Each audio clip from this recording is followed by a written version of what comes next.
नमस्कार. आपलं डिजिटल आयुष्य सुरक्षित ठेवण्यासाठी सगळे तयार आहात का? चला तर मग.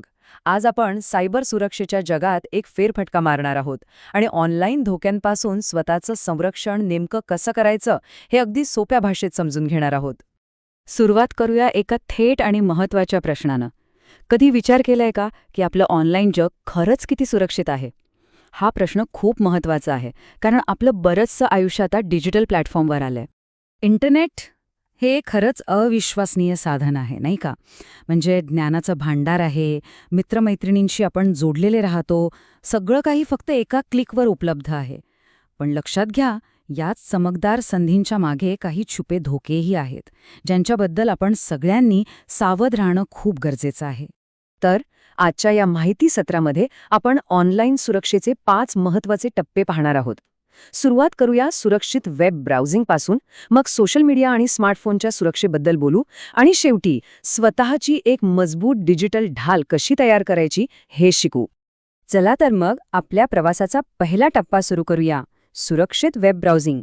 बघा, वेब ब्राउझर हे आपलं इंटरनेटचं प्रवेशद्वार आहे, आणि जसं आपण आपल्या घराचा मुख्य दरवाजा सुरक्षित ठेवतो ना, अगदी तसंच ते सुरक्षित ठेवणं सगळ्यात महत्त्वाचं आहे.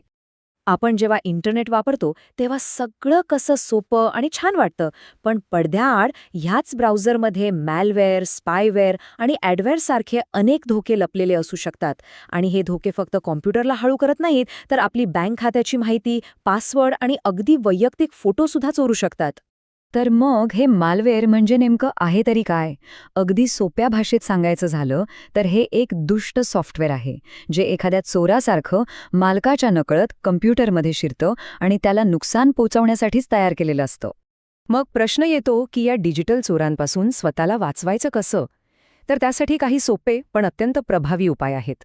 अँटीव्हायरस आणि फायरवॉल हे आपल्या डिजिटल घराचे पहारेकरी आहेत. त्यांना नेहमी अपडेट ठेवायला हवं. अनावश्यक पॉपअप ब्लॉक करा, कारण अनेकदा मालवेअर तिथूनच प्रवेश करतो. आणि सगळ्यात महत्त्वाचं, कोणत्याही संशयास्पद लिंकवर क्लिक करण्याआधी दोनदा विचार करा. ही एक छोटीशी सवय आपल्याला मोठ्या त्रासातून वाचवू शकते. बरं, आता वळूया सोशल मीडियाकडे. ही एक अशी जागा आहे जिथे आपण फक्त फ्रेंड्स बनवत नाही, तर आपलं आयुष्य शेअर करत असतो. त्यामुळे साहजिकच इथली सुरक्षितता खूपच नाजूक आणि महत्त्वाची ठरते. आता या स्लाइडवरचं वाक्य खूप विचार करायला लावणारं आहे, नाही का? सोशल मीडियावर हजारो फ्रेंड्स असणं छान वाटू शकतं, पण खरी मैत्री ही प्रत्यक्ष संवादातून आणि अनुभवांच्या देवाणघेवाणीतूनच तयार होते. ऑनलाईन जगात आपण लोकांच्या आयुष्याचा फक्त एक सुंदर संपादित केलेला भाग पाहत असतो. आणि हेच वास्तव ही स्लाइड दाखवते. बघा, ऑनलाईन जगात गैरसमज खूप पटकन होतात आणि नाती तुटायला वेळ लागत नाही. तर खऱ्या मैत्रीत आपण समोरासमोर बोलून समस्या सोडवू शकतो. त्यामुळे मैत्री ही संख्येपेक्षा तिच्या गुणवत्तेवर अवलंबून असते, हे नेहमी लक्षात ठेवायला हवं. सोशल मीडियावर सुरक्षित राहण्यासाठी ही काही अगदी सोपी पावलं आहेत. खरं नाव वापरण्याऐवजी टोपण नाव वापरा, जेणेकरून आपली ओळख गुप्त राहील. अनोळखी लोकांची फ्रेंड रिक्वेस्ट स्वीकारू नका, कारण ते बनावट प्रोफाईल असू शकतात. आणि सगळ्यात महत्त्वाचं, आपली प्रायव्हसी सेटिंग्ज नेहमी स्ट्रॉंग ठेवा.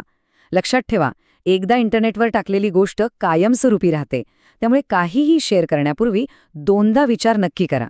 चला, आता पुढच्या अत्यंत महत्त्वाच्या विषयाकडे जाऊया, स्मार्टफोनची सुरक्षा. आजकाल आपला स्मार्टफोन फक्त एक फोन नाहीये, तर तो आपल्या खिशातला एक शक्तिशाली कम्प्युटर आहे. आणि म्हणूनच या कम्प्युटरचं संरक्षण करणं खूप गरजेचं आहे. स्मार्टफोनसाठी पहिला आणि सर्वात मोठा धोका म्हणजे तो हरवणे किंवा चोरीला जाणे. जरा विचार करा, ह्यात फक्त पैशांचं नुकसान होत नाही, तर त्यात साठवलेल्या आपल्या आठवणी, संपर्क आणि सगळी वैयक्तिक माहिती, या सगळ्याला धोका निर्माण होतो. हे म्हणजे जणू आपल्या आयुष्याचा एक महत्त्वाचा भाग गमावल्यासारखंच आहे. दुसरा धोका आहे संवेदनशील माहितीच्या नुकसानीचा. विचार करा, आपले वैयक्तिक फोटो, बँक ॲप्स, खाजगी मेसेजेस आणि महत्त्वाच्या फाईल्स, हे सगळं जर चुकीच्या हातात पडलं तर त्याचा गैरवापर होऊ शकतो, ज्यामुळे आपली प्रतिष्ठा आणि आर्थिक सुरक्षा दोन्ही धोक्यात येऊ शकतं. आणि तिसरा धोका, जो आता खूपच वाढला आहे, तो म्हणजे घातक सॉफ्टवेअर. व्हायरस, ट्रोजन आणि वर्म्स आता फक्त कम्प्युटरपुरते मर्यादित राहिलेले नाहीत.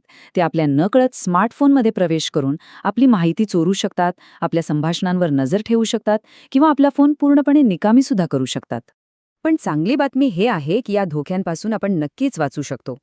एक चांगला अँटीव्हायरस ॲप वापरा, अनोळखी लिंक्सवर क्लिक करण्याची चूक कधीच करू नका आणि सार्वजनिक वायफाय वापरताना तर खूपच सावधगिरी बाळगा.